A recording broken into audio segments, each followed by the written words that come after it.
भारत तेरे टुकड़ेंगे इंशाअल्लाह इंशाअल्लाह। देश विरोधी माले के गठबंधन के नेता यही लोग नारा लगाते हैं, अफजल हम शर्मिंदा है तेरे कातिल जिंदा है। क्यों अफजल, इनका क्या लगता है, अफजल से इनका क्या संबंध है? महागठबंधन प्रत्याशी है, इन्होंने नक्सलवाद की पैदाइश से ये लोग भारत के गुण नहीं गाते हैं। ये जो है भगवान राम को नहीं मानते, भगवान राम को ये लोग काल्पनिक मानते हैं। धर्म के हिसाब से कांग्रेस ने दिया है और अगर उनको मौका मिला तो पूरे देश में धर्म के नाम पर आरक्षण देंगे और देश को बांटने का काम करेंगे। आरक्षण मुस्लिमों हित के लिए कर रहे हैं। 10 बरस तक माननीय नरेंद्र मोदी जी की सरकार चल रही है। इसके पहले क्या करते थे वो? इरोडवा पर जो चौब हम खड़े हैं, इरोडवा का क्या स्थिति था आपको पता है? इतना गड़ा हमें चलना पड़ता था। सुविधा नहीं देख रहे हैं। बिजली जब कट जाती थी तो पीपल के पेड़ के नीचे जाकर के हवा ले आया करते थे और बिजली 2 मिनट के लिए आती थी, बिजली आ गई घर पे हम दौड़ते थे। आज क्या स्थिति है? सुविधा नहीं देखे। आरक्षण भीमराव अंबेडकर बना करके किसकी औकात है किसी को आरक्षण हटा देने का? इन नौटंकी कर रहे हैं। विकास कर रहा था उस समय, क्या कर रहे थे वो? इस वक्त मैं आरा में हूँ। आरा में सबसे अंतिम दौर में मतदान होना है। यहाँ देखिए अश्विनी चौबे जी पूर्व स्वास्थ्य मंत्री भी रहे हैं, बड़े केंद्रीय मंत्री रहे हैं। इस बार इनको टिकट बक्सर से नहीं मिल पाया, लेकिन वो आरा में आर.के. सिंह के प्रचार में लगातार बने हुए हैं। ये उनका काफिला है। कई लोग उनके समर्थक हैं। इन लोगों से बातचीत करने के लिए क्या नाम है भैया? युवा मोर्चा जिला 10 क्या माहौल है इधर? माहौल बहुत बढ़िया है। क्या क्या मुद्दा है आप लोग का इस बार? मुद्दा क्या है? विकास बनाम राष्ट्रवाद। ये जो महागठबंधन प्रत्याशी है, इन्होंने नक्सलवाद की पैदाइश से ये लोग ऐसे कैसे ये लोग हमेशा भारत का अपमान किए। देख लीजिए 1962 में जब भारत पाक चाइना युद्ध हुआ था, ये लोग चाइना का समर्थन खाता है, हिंदुस्तान का गुण गाता है चाइना का। ये लोग चाइना के से पैदाइश आयातित पार्टी है। ये लोग राष्ट्रवाद की भारत माता जय नहीं बोल सकते, जय श्री राम का नारा नहीं दे सकते, क्योंकि ये लोग पाकिस्तान का गुण गाने वाले हैं, भारत के गुण नहीं गाते हैं। ये जो है भगवान राम को नहीं मानते, भगवान राम को ये लोग काल्पनिक मानते हैं और काल्पनिक जनेऊधारी बन जाते हैं जब समय आता है तो। ठीक है, वो सही है, लेकिन सब सवाल ये है चुनाव का मुद्दा रोजी रोटी रोजगार होगा या पाकिस्तान होगा? जब रोजी रोटी रोजगार सब दे रहा है, ये देश हित सौपर ही है, राष्ट्र हित सौपर ही है। क्यों राष्ट्रवाद नहीं रहेगा, राष्ट्र हित नहीं रहेगा। माले हैं जो जेएनयू यूनिवर्सिटी में नारा लगाता है, भारत तेरे टुकड़ेंगे इंशाअल्लाह इंशाअल्लाह। देश विरोधी माले के गठबंधन के नेता है। माले के जो उम्मीदवार है वो देश विरोधी है, नक्सलवादी है। यही लोग नारा लगाते हैं, अफजल हम शर्मिंदा है तेरे कातिल जिंदा है। क्यों अफजल, इनका क्या लगता है, अफजल से इनका क्या संबंध है? यही लोग हैं जो जेएनयू में लिखते हैं ब्राह्मण और बनिया भारत छोड़ो। वही बनिया इनका कैंडिडेट आज बना हुआ है और वही बनिया आज माले का कैंडिडेट हुआ है। आखिर माले के ही लोग देश विरोधी में क्यों संलिप्त होते हैं? ऐसे देश विरोधी को हम भोजपुर की धरती पर उपजने नहीं जाने के कबाड़ कर फेंक देंगे। सवाल यह है कि गृह मंत्री आपके हैं, जेल में डालिए वो लोग जो बोलते हैं। देखिए देश लोकतंत्र है, सभी स्वतंत्र है। अनुच्छेद 19 के तहत बोलने की आज़ादी है, तो इसका मतलब ये नहीं हुआ कि आप पाकिस्तान का गुण गाइएगा और पाकिस्तान का जिंदाबाद का नारा लगाइएगा। अगर यही आप दूसरे देश में किए रहते तो आपको जेल में डाल दिया गया होता। जो लगाएगा जेल जाएगा। गृह मंत्री आपके, हम आपसे तो बोल रहे हैं कि यहाँ लोकतंत्र की आज़ादी है, सरकार यहाँ पे बोलने का अधिकार है अनुच्छेद 19 के तहत। इनको मिला हुआ, लेकिन उसका दुरुपयोग करते हैं ये माले के लोग। ठीक है, सवाल यह है कि मुद्दा क्या है? जैसे मुद्दा विकास है। सुनिए मेरी बात को। 14 में मोदी जी बोले 2 करोड़ हर साल रोजगार देंगे।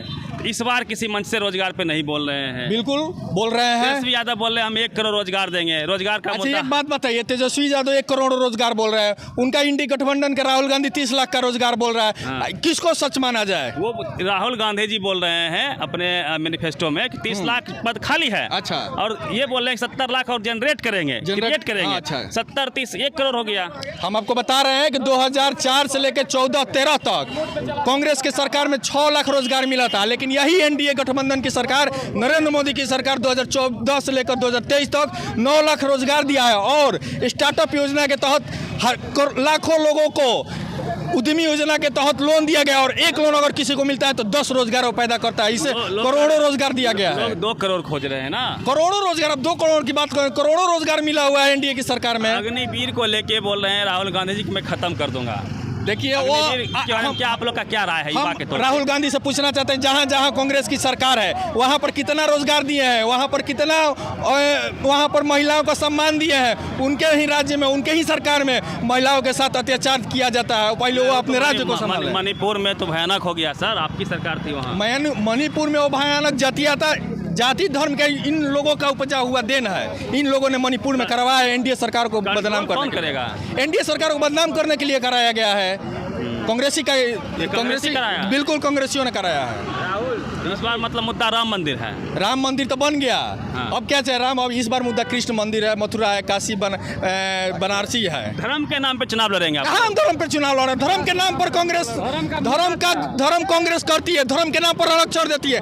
हम पूछना चाहते हैं इन लोगों ने कितना आरक्षण दिया है? नरेंद्र मोदी की सरकार ने मैनिफेस्टो में था स्वर्णों को आरक्षण दिया है। नरेंद्र मोदी की सरकार ने ही स्वर्णों को आरक्षण दिया। इन्होंने कहा आरक्षण दिया? इन लोगों ने आरक्षण खत्म। ये लोग धर्म के नाम पर इन्हीं के दादाओं पर दादा नाना ने देश को बांटा है। अब ये धर्म के नाम पर राज्य को बांट रहे हैं। कल अलग अलग राज्य के नाम पे आरक्षण नहीं, आरक्षण जो मंडल कमीशन का रिकमेंडेशन है, सुनिए ना, तो उसमें जो बैकवर्ड जो पिछड़ापन है उसके सामाजिक तौर पे आरक्षण दिया गया है।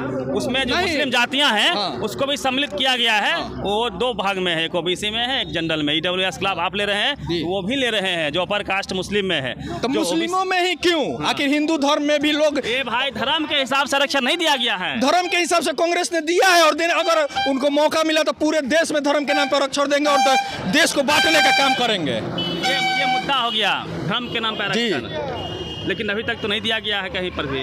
जाति के हिसाब से बात तो कर रहे हैं ना, बात तो कर रहे हैं ना। धर्म के नाम दिया गया। आंध्र प्रदेश कांग्रेस सरकार ने दिया, धर्म के नाम पर आरक्षण दिया। ये मत नहीं दिया। बिहार में भी जो है ना, मैं बता जाते दिन अभी है ना, बिहार में भी सुनिए ना 5% मुस्लिम अपर कास्ट में ईडब्ल्यूएस दिया गया। बिहार में आरक्षण नहीं जाति। गुजरात में 25 जातियां मुस्लिम जातियां आरक्षण ओबीसी का ले गया है। लेकिन ये कांग्रेस सरकार ने कर्नाटक और आंध्र प्रदेश में जाति के नाम पर दिया।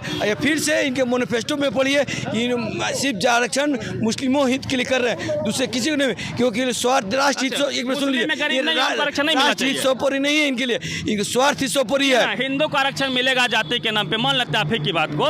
हिंदू में गरीबी है, मुस्लिम में गरीबी नहीं है। पहले अधिकार हम लोग का, सुन लीजिए, इस देश का बात नहीं है। जब हिंदुस्तान का बंटवारा हुआ था, धर्म के नाम बंटवारा हो चुका था, उन लोग पाकिस्तान चल जाना चाहिए था, लेकिन नहीं गए। ये हिंदुस्तान है, उनको पाकिस्तान चल जाना चाहिए था, क्योंकि पाकिस्तान का जब बंटवारा होता, लेकिन कांग्रेस ने नहीं भेजा। ये हमारा देश भारत है, हिंदुस्तान हिंदुओं का राष्ट्र है, हिंदू राष्ट्र के लिए है, बात खत्म। मतलब मुस्लिम को आरक्षण नहीं देना है, क्या कहेंगे सर? आरक्षण का मुद्दा आप लोग उठा रहे हैं कि मुस्लिमों को आरक्षण छीन लेगी बीजेपी, अमित शाह कह के गए। अब आरक्षण के विषय पर तो मतलब कितना दिए हैं आरक्षण? अपने सरकार में 60 वर्ष सरकार चलाए हैं कांग्रेस, किसको क्या आरक्षण दिए हैं, क्या किए हैं? आप तो मीडिया वाले हैं, आपको पता होगा। 10 बार रुकिए, सुनिए बाद मिला, पहले सुनिए, 10 बिल्कुल सही है, सुनिए पहले बात सुनिए। 10 बरस तक माननीय नरेंद्र मोदी जी की सरकार चल रही है। इसके पहले क्या करते थे वो? इरोडवा पर जो चौब हम खड़े हैं, इरोडवा का क्या स्थिति था आपको पता है? इतना गढ़ा में चलना पड़ता था। सुविधा नहीं देख रहे हैं? बिजली जब कट जाती थी तो पीपल के पेड़ के नीचे जाकर के हवा ले आया करते थे, और बिजली 2 मिनट खड़ी आती थी, बिजली आ गई घर पे हम दौड़ते थे।